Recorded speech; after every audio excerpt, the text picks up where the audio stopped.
Sir Peter Medawar, who won the Nobel Prize and spent a lot of time in Oxford, he made the point.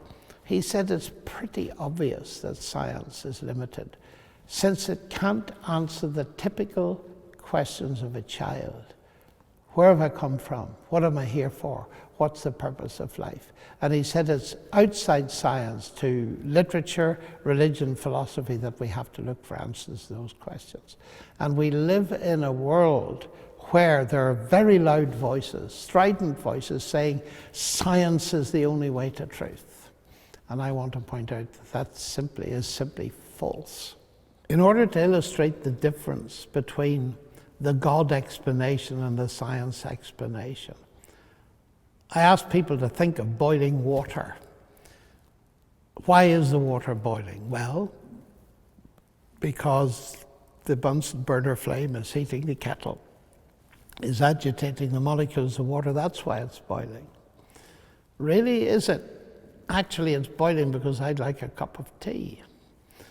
And people laugh at that. And then I say, why are you laughing? Well, you're laughing because you see that those two explanations are perfectly valid.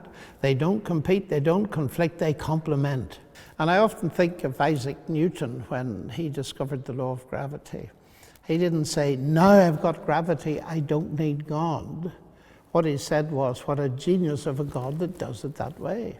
And the more we understand of things like art or engineering, the more we admire the genius of the people that produced them.